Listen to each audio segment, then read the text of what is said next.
This is KMTV 3 News Now, live at 6. If you're going to block the sidewalk like this, how many weeks is it going to just be inaccessible? That's a huge issue. ADA isn't just a request, it's a law. 3 News Now brought you this exclusive story first earlier this month. We told you about people who live in the neighborhood near 55th and Poppleton and how frustrated they were after Verizon put up a 5G cell phone pole right in the middle of the sidewalk. Now, at the time of our first story, Verizon sent 3 News Now an exclusive statement responding, saying in part, the planned location for the small cell node at 55th and Poppleton was initially near the green space south of the sidewalk between the curb and sidewalk. However, during site planning, it was discovered that multiple utility lines existed in that area. Accordingly, Verizon coordinated with the city of Omaha to avoid other utility lines by extending the sidewalk south to place the pole on the upper north half side of the sidewalk. The sidewalk extension also allowed the pole to be set further from the border of the right-of-way and avoid being closer to that adjacent property. Now tonight, state senators are getting involved because the pole still hasn't been moved. Senator John Cavanaugh tweeted he is looking at what changes may need to be made to state law to prevent this sort of thing from happening. And Senator Adam Moorfeld responded, writing, "I can only imagine the conversation between the people responsible for this." 3 News Now reporter John Kipper spoke to local leaders that represent the area today to try and get to the bottom of what exactly is going on. Well, the pole is still here, and it may not be going anywhere. So now the state senator that represents the area is looking into possible changes in state law.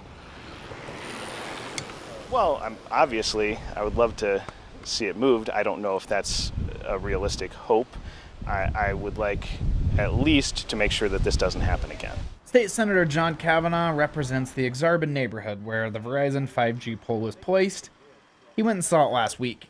I was pretty surprised. He, like many, still has more questions than answers. So he's digging into state law, including recent changes, to see how this happened in the first place. He's requested city documents on how the pole got approved. So I don't know the answer to what process the city of Omaha took yet. The state statute put in a few years ago expedites the process to get these poles put in and does not allow for denial for factors like zoning or aesthetics. But Cavanaugh points to sections where it allows for denial for blocking pedestrian traffic, breaking ADA laws, or materially and demonstrably interferes with the safe operation of traffic control equipment or the right-of-way.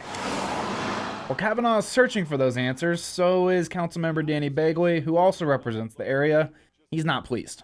I thought it's a crazy idea. It's got to be wrong. It's unclear if state law needs to change, but if it does, Bagley is asking for a requirement that communication companies communicate better. Communicate with the neighbors and the neighborhood groups to let them know we're going to put a pole in here and they're notified. Reporting in Omaha, John Kipper, 3 News Now. So if that pole stays, Verizon will likely have to pay for a sidewalk to be placed in that neighbor's yard that the pole is next to. Now, the blocking of the sidewalk makes it nearly impossible for people in wheelchairs to pass. The Americans with Disabilities Act, also known as ADA, is a law that requires public entities to be accessible. So we wanted to find out how this could be allowed given that law. And it looks like the law does make some exceptions for primary functions, but a cell tower doesn't seem to fit in that category. If you or someone you know needs ADA assistance, you can contact the City of Omaha Human Rights and Relations Department at 402-444-5055 or email the ADA coordinator at adacoordinator@cityofomaha.org. All of that is on your screen right now, and we also have it on our website, 3newsnow.com. Now, the start